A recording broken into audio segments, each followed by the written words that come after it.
Hello, hello, hello. Welcome to the Kernels of Truth, brought to you by Progress Kentucky. Happy Thanksgiving week. If you're watching this live, Thanksgiving Eve. If you're listening to the podcast or watching the replay, I don't know when you're watching it. So hope you had a nice Thanksgiving, perhaps. Anyway, so really glad you're joining you're joining us this week. That's how it works. We're going to bring you a couple of developing stories from the Commonwealth. Then we're thrilled to be joined by Betty Pendergrass. She's bringing us an important effort to expand voting in the Commonwealth, proposing a common sense amendment to the community of folks who are allowed to take advantage of the 6-day excused early voting period. And we're going to close out with a call to action in support of her campaign. So should be a pretty quick episode for you this week. I know you've got, leftovers to eat or Thanksgiving dinner to prepare, depending on when you're listening to this. So before we get into, though, I want to just make sure that you're ready to help create a more compassionate Commonwealth. It is crystal clear we're going to need long-term power building to create better policies and political outcomes in our great Commonwealth. We hope you'll support Progress Kentucky in our campaign to make that happen. If you like us, want to see that happen, and you think we're doing some useful work, I want to let you know that our tech platform that we use to bring this show to you has increased its monthly fee by about $20. So we really could use a new monthly donor or two to help us cover that cost, keep this an ongoing concern. Make a contribution right now via our secure online website. Act Blue to help turn Kentucky purple. It's $10, $20, $200, whatever you can do, it all adds up. So appreciate your support. Now let's check in with our co-host. Let us know who you are, where you are, and what are you grateful for today, right? We're not protesting today. It's Thanksgiving week. We're all about the gratitude. You there on the internet, we mean you too. Let's hear what you're appreciating today. Feel free to put it in the chat while we're sharing ours. I'm Aaron, coming to you from Lexington. My gratitude sign says, "Keep the good jobs coming, Uncle Andy." That's what I'm grateful for, is some smart leadership there in Frankfurt. All right, checking in with my wonderful co-host in the dark, Kimberly Cecil Jones. I'm afraid to ask, how are you? I look like Fright Night, don't I? Ooh. You remember that show, Fright Night? It's a little creepy. Yes, I'm in the dark today. I'm coming to you live from Louisville, Kentucky, where these things happen quite often. Someone has a wreck, hits a pole, and you don't have any electricity, and AT&T is saying that it will not be back on until 5 a.m. in the morning. Happy Thanksgiving to everyone. What I'm thankful for today, Aaron, is I know I tease you a lot. I know all of these things, but guess what? I love you. You're like my little brother, and I'm so thankful to have you in my life and all of our co-hosts and producers and our board of Progress Kentucky. And I'm just so thankful to be involved with a group of people that feel like family, but we get the job done. We get the job done. Okay, I need my $25 now for saying that. I just want to... Don't forget, we made an agreement.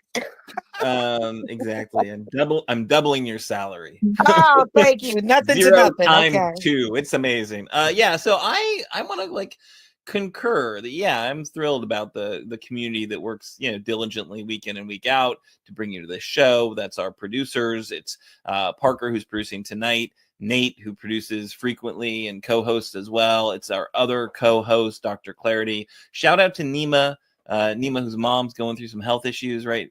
She's, this was her scheduled week, but needs to be with her family right now. So all the healing vibes heading to her family right now. Also, it's Annabelle Nagel's birthday. So sending all the great, wonderful, festive, I hope she doesn't make too many bad decisions tonight while she is celebrating her youthful, I think 22, is that right? 20, no, wow. How is that possible? I remember when she was the junior in high school volunteering for Andy's campaign with me in Frankfurt. Amazing. The roads we've come to get here doing this work. Appreciate everyone who puts time and energy into it. I'm super grateful for that. Thanks for flagging it, Kimberly. Oh, and also just noting we have a new board member This week, joining the board, Josh Buckman. If you pay attention to Lexington politics, you might remember that name. He ran against as a write-in candidate against Senator Ralph Alvarado when no one else stepped up. Also, he then ran, I think, for I'm going to forget the number because I'm bad with numbers, but Ruth Ann Palumbo, when she retired, he ran in that primary. So great guy, does the work, committed to a better Kentucky and the political route to get there. So really just grateful for everyone that does help out. Thank you. That's the 76th district. Parker is telling me. Nice job on that one. Parker clearly does better with numbers than I do. All right, so let's go into the news of the week. We got a couple stories we want to bring you. I'll do, I think, the first one, and then Kimberly will do the second one.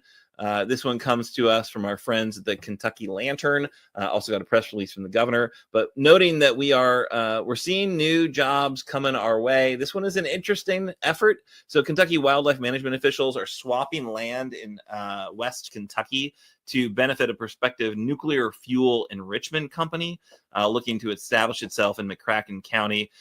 There's some really important land that the Kentucky Department of Fish and Wildlife Resources had access to, 665 acres of its 6,425 acre West Kentucky wildlife management area. They're transferring that to Global Laser Enrichment, GLE, which is an Australian company that's looking to use lasers to enrich uranium, leftover uranium, from the hundreds of thousands of depleted uranium tails at the former Paducah gaseous diffusion plant, right? So that's a huge cleanup effort. This is a way to turn that, kind of waste into useful next life uranium, and in exchange for that land, which is right next to that Paducah location, the KD FWR is then getting 1,000 acres, over 1,000 acres near the Mississippi River in Fulton County to expand its existing 4,258 acre Obion Creek Wildlife Management Area. So that land was purchased by the Paducah McCracken County Industrial Development Authority, funded by GLE, right? So, it's a kind of a creative way to make sure that we're lining up the resources necessary for what I think could be a useful clean energy project. Nuclear is not, it ain't solar, folks, but it's not coal. It is certainly something that, there's a lot of interest right now, especially with the new administration coming in, and there's going to be DOE, I think, loans required to kind of turn this into an industrial scale facility. So, look, this is I'm not thrilled about nukes, honestly. Don't really know how to design the sign, but this is using nuclear material that already exists and is already created nuclear waste and turning it into something useful, which we got to be excited about, that kind of reduce, reuse, recycle attention to this type of program. And also, in terms of the acreage swap, I think it's great that the wildlife management area in one area is growing in a spot that they really do need more public hunting access and hiking and wildlife viewing, and it's right there in the Mississippi River, which floods air. It's a flooding area. It's going to need to be doing some restoration. I think it's been in ag use primarily, but the gaseous diffusion plant created uranium waste when enriching uranium for nuclear weapons in the 20th century, eventually then also using that for commercial nuclear power plants, closed in 2013. And according to WKMS, the public radio station in Murray, GLE hopes to enrich and reuse the leftover tails as fuel for nuclear power and what would be a potentially billion-dollar facility, creating hundreds of jobs and the first commercial operation in the world using this laser enrichment technology. So exciting, interesting. We'll watch that. But again, kudos to the governor's office for helping put that together, that creative effort to create more cleanish energy, we'll say, and good jobs in that part of the state that absolutely can use them. I don't know. Kimberly, what do you think about that one? I think it's wonderful. I think it's badly needed in the state, more jobs. And the nuclear thing, I do understand that because I'm from Zion, Illinois. And in Zion, it was also known there, not just Gary Coleman from Different Strokes, who was from there, whom I knew, but talking about the different nuclear towers and things of that nature that were in that area. So I think I'm pretty healthy and fine. And I think that, even if it is nuclear, I think if it's handled correctly, like it was in Zion for all those decades, I think people will be safe, because I know a lot of people get scared about that. Am I going to be safe with this stuff so close to me? I'm here to tell them that they will be safe. And Andy just cares about this state, whether you voted for him or not. And that's what I admire about him. And he gets the job done. I do admire myself and you, Aaron, and, all of Kernels of Truth, because I said we get the job done. So does our wonderful governor as well. Yeah, no, for sure. I think the track record's impressive for sure. And let's just go right into the next story, which I think is you've got a bunch of good statistics to share with us. Yes, sir. The jobs keep coming. This GLE Global Laser Enrichment Project really does build on the best 4-year period for economic growth in the history of Kentucky. So since the beginning of his administration, Governor Beshear's announced more than 1,000 private sector new location and expansion projects. 1,000 projects, that's impressive. $34 billion in announced investments. Now, announced investments, those aren't actual investments. That's intended investments. That's press releases. But those announced investments are also linked to about 57,500 jobs. Highest investments figure secured during the tenure of any governor in the Commonwealth's history. Robust job creation, which has been accompanied by rising wages across the Commonwealth. The average incentivized hourly wage in 2022 and 2023 topped $26 an hour for consecutive years for the first time, right? So good jobs coming in with these projects. The governor and his team landing things that are not minimum wage call centers. We are talking about real jobs for these communities. He's announced some of the largest economic development projects in the state's history, solidifying Kentucky as the EV battery production capital of the United States, which I love to talk about. That. Ford Motor Company, SK On's transformative $5.8 billion, 5,000 job Blue Oval SK battery park in Hardin County. AESC's $2 billion, 2,000 job gigafactory in Warren County. Toyota's $1.3 billion investment in Scott County for their EV line.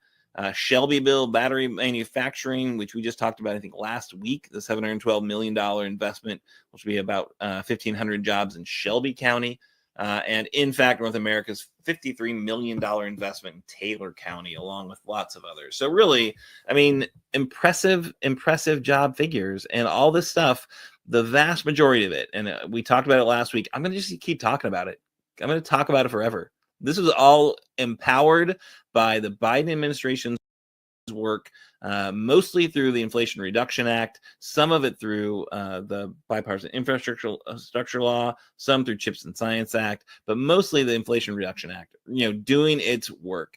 Doesn't matter that, voters didn't understand it, didn't credit the administration for it, didn't give Kamala Harris much credit for it, despite it being transformative federal industrial policy, friendshoring, reshoring significant manufacturing investments in a way that we have not seen, for a generation.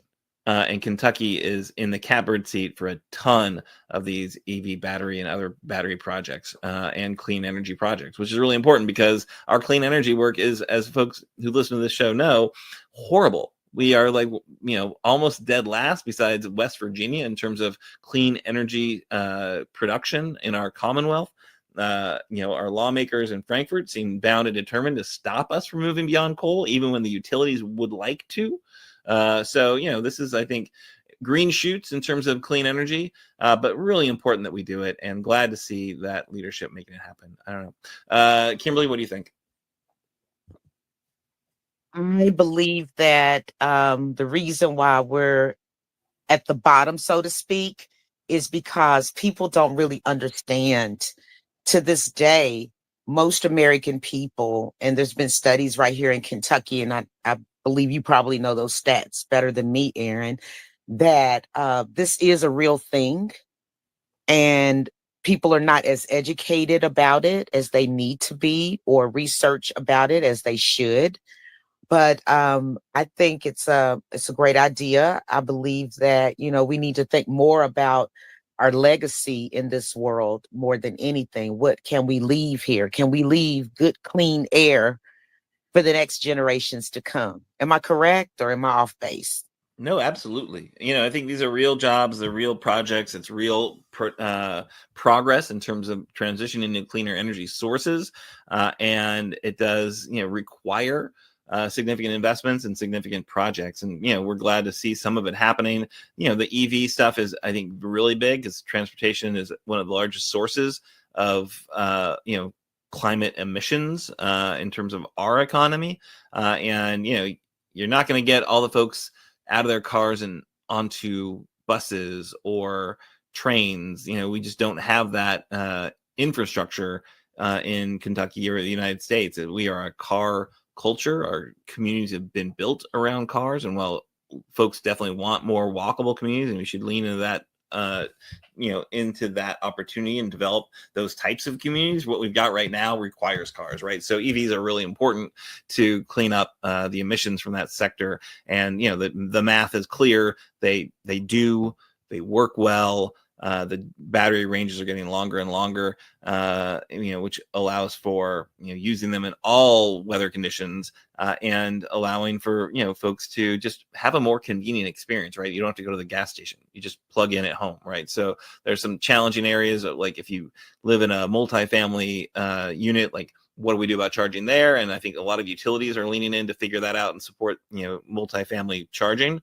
But the vast majority of folks, I think, are well situated to make that transition as soon as possible. But there's got to be affordable vehicles. There's got to be a range of vehicles available. We're heading in that direction. And I think one thing that we're interested in watching very closely is what will happen at the federal level in terms of the tax incentives that have created all these jobs we're just talking about, but also are supporting folks buying EVs at home, whether it's a used EV tax credit or a new EV tax credit. All that stuff is built to support domestic manufacturing to deliver those vehicles. But yeah, it's definitely something that's going to require continued federal investment, or else all this stuff and the jobs will just head to China, right? So if we want Kentucky to continue to be an automotive leader, they need to continue to lead in this space, and that is going to take ongoing federal support to make that happen, because we're just not there yet in terms of we couldn't just pull the federal plug and support manufacturing. It'll just pivot quickly to China, where they've got a massive head start, and they've got a lot of historic investment that allowed them to create that head start, right? So we got to sprint to catch up. And I just really hope that the next administration gets how important that is. So that's me and my soapbox. Welcome to Progress Kentucky's Kernels of Truth and Aaron's Soapbox. I will step off it now. Kimberly, any thoughts you want to add on that one? I really like the idea of more jobs for everyone and finding better ways to conserve on our energy. And I like the fact where you said that I didn't know that the energy companies were trying to find, some ways if you have a multifamily. That's something I never thought of. Like, what if I and my son and we both have like this? Who's going to charge it tonight? We got to flip a coin, right? So, yeah. So, whatever happened to the $8,000 Tesla trucks that Elon Musk was going to try to put out?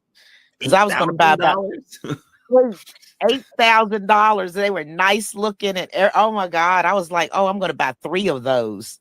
Yeah, no, they have shown up. The Tesla trucks have shown up. The Cyber trucks, but they're more like $80,000 to $100,000. So, in terms of affordability, the ones that they have are like $150,000. Look like something out of a futuristic movie. Mm-hmm. But I'm talking about, there was one. It was all everywhere. It was international news for like 2 days. And he was trying to build this truck, and it was going to be Tesla, of course, and it was going to be $8,000 flat. And I don't know if everybody had talked to him, like all the other car companies, like, well, what are you doing, man? We can't, we couldn't make a vehicle like that for $8,000 and make a profit. So I haven't heard anything else about it, but I was getting very, very excited because like I said, I was going to buy 3. One for me, one for my son, and the third one, I would give it to some woman that maybe was a single mom in college, still on the bus line trying to make it. That's so sweet. Yeah, I think, Elon Musk says a lot of things.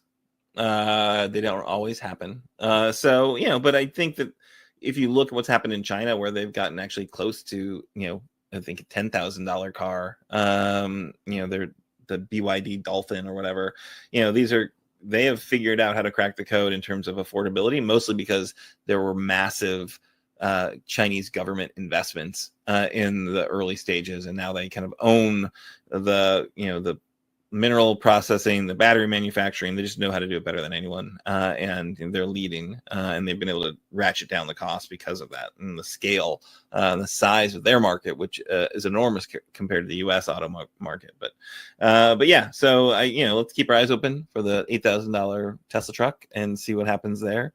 And it was cute. That's the thing about it. The big trucks that look so cute. I mean, I think they're awful looking right now. I just awful. Yeah, Blade Runner or something. I don't know.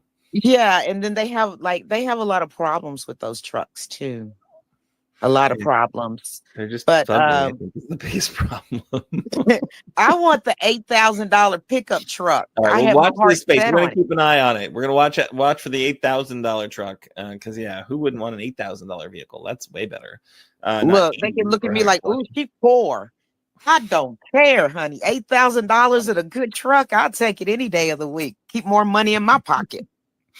All right, so we're gonna move on. We are really excited about our guest this week. This is somebody, Betty Pendergrass, who is a CPA. She's a local government consultant in Kentucky.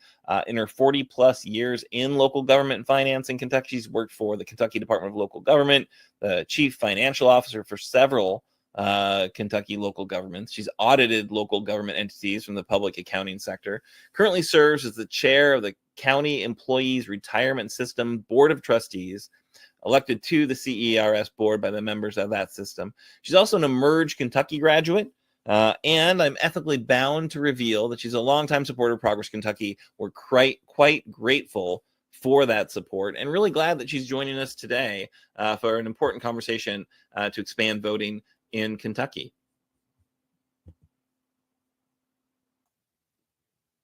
Betty, thanks again for joining us. Really excited to have you on the show. I know you're a longtime supporter, as I mentioned, of Progress Kentucky. I did do an introduction, but tell us a little bit about this issue and kind of what motivated you to share it with us. Well, this one caught my attention for a couple of reasons. First of all, I worked one of the 6 days of early excused voting. And we had a couple of folks that came in who, there was one voter who was disabled and clearly qualified for one of the excuses on those 6 days. And then the person with that disabled person was a caregiver. And the county clerk pointed out that caregivers don't get an excuse. And, a couple of the caregivers said, I'm his only caregiver. I can't leave him for 3 hours to go stand in line myself. So, I'm scratching my head going, okay, this is a good thing to fix.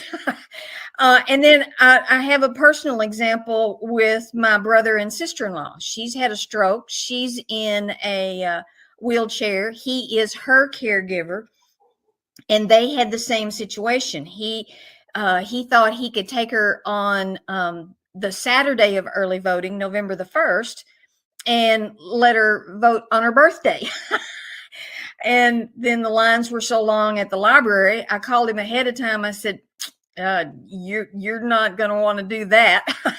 Maybe Cox's Creek will be a little faster. And so they went to Cox's Creek, and the line was even longer at Cox's Creek on election day. So and he didn't know about early excused voting.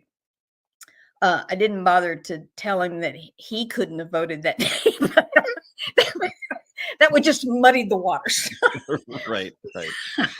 But this issue is really easy to fix because all we're really requesting is that they add the word caregiver to the same excuses that allow disabled, somebody who's scheduled for surgery.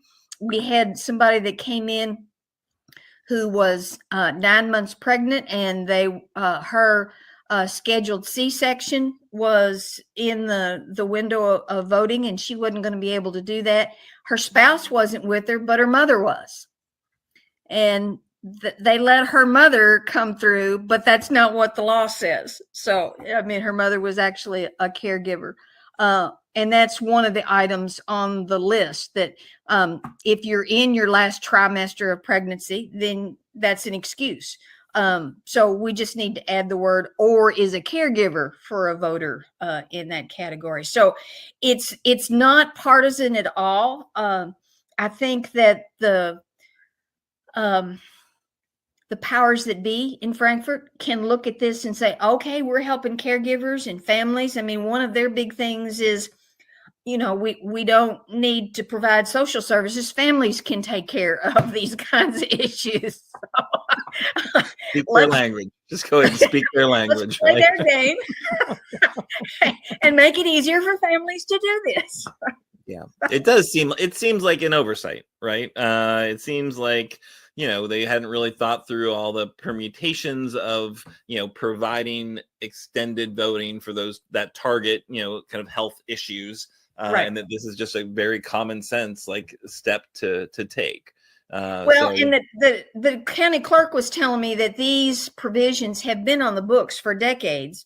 They've recognized that there is a problem, but the county clerk really can't advocate for this. The Secretary of State could, if the secretary knew about this particular issue, and it may be just something that hasn't hit his radar. So, I mean, I'm going to send letters to the legislators. I'll also send a letter to the Secretary of State. Yeah, I think that makes sense for sure. Obviously, really smart to kind of alert folks to this. And so what we've done, we've created an action alert to make, to take the guesswork out of it, make it super easy. Click a couple buttons and send a letter to your lawmakers, your rep, your senator, urge them to take this step to just, make this small little tweak.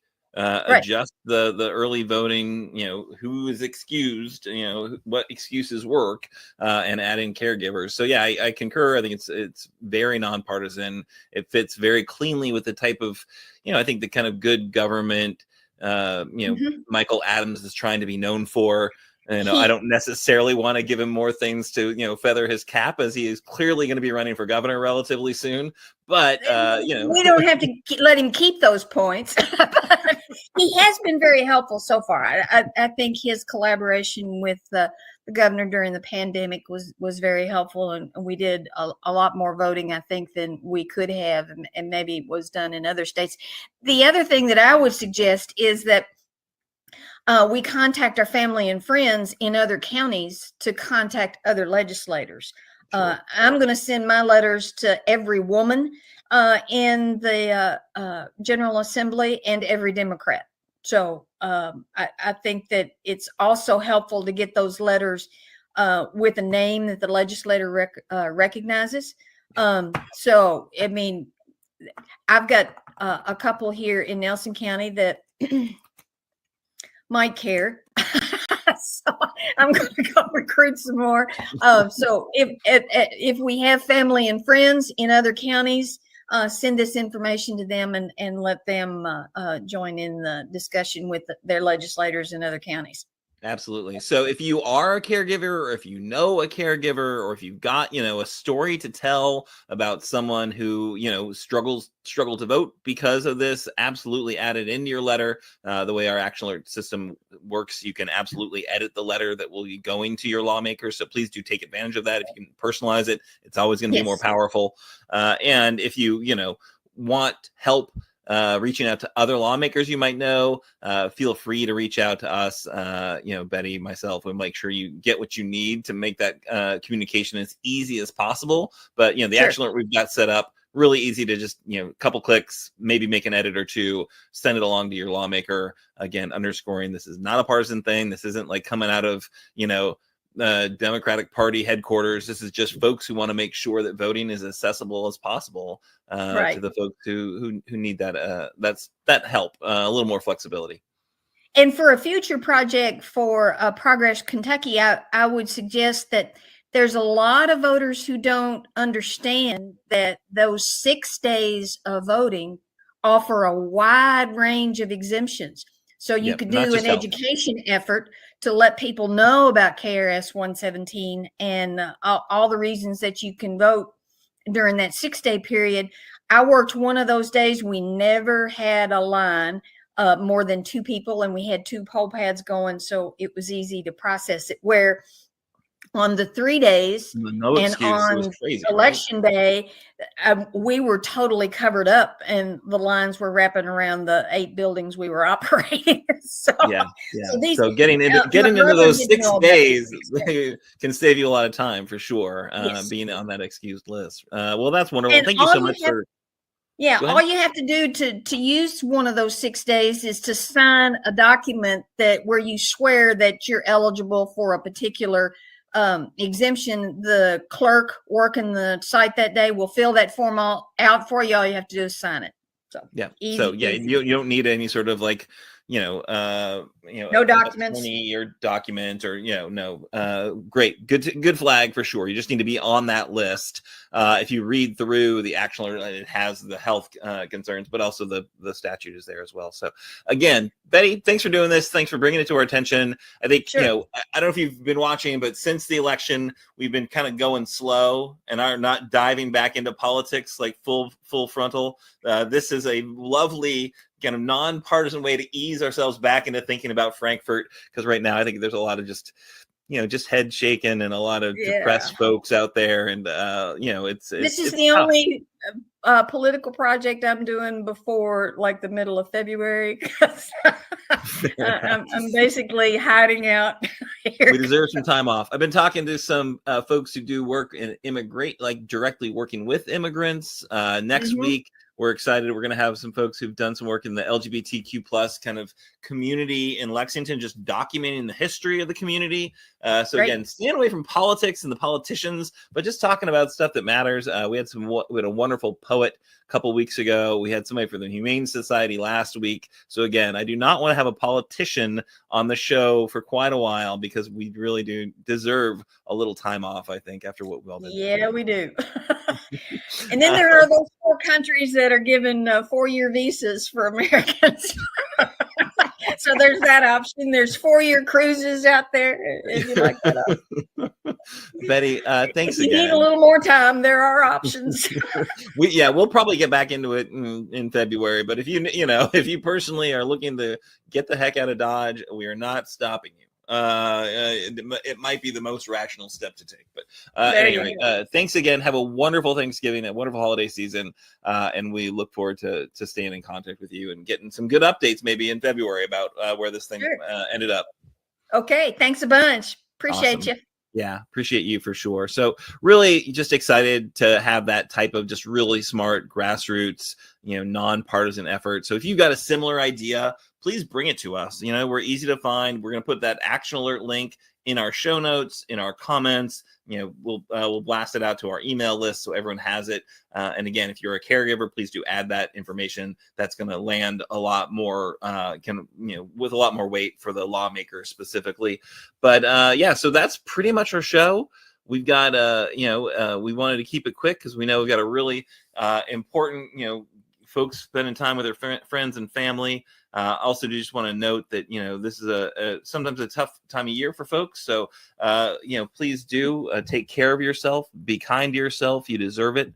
But thanks again to all the folks who make Progress Kentucky an ongoing effort. Thanks to all the folks who make Kernels of Truth a weekly show, which I tell you what, it's not necessarily easy.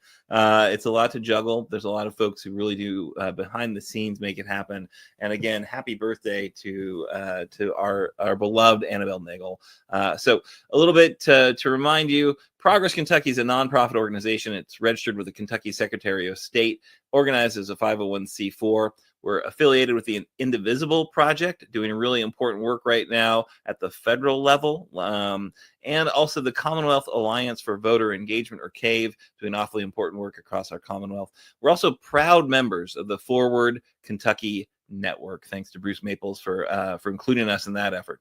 Progress Kentucky's goal is to educate, organize, increase voter turnout, and advance a progressive agenda through civic engagement. Make sure to join us next week to hear from Dr. Jonathan Coleman, Executive Director and co-founder of the Faulkner Morgan Archive. We're excited to hear about his work capturing and characterizing Lexington's early LGBTQ plus community. Production of episode 188 was produced by Parker Williams. Thank you, Parker. Nate Orshan wrote and performed our theme song. You can find more information and music at natosongs.com. Not songs about the North Atlantic Treaty Organization. So whatever Trump decides to do about NATO songs will still be germane. If you miss our weekly live stream on Facebook or YouTube, audio podcasts and our show notes are available on Apple, on Spotify, wherever you get your podcasts. If you do listen to the pod, please leave us a 5-star review right now and help us spread the word. Logo and some graphic content provided by Couchfire Media. Happy holidays, and we'll look forward to seeing you next week.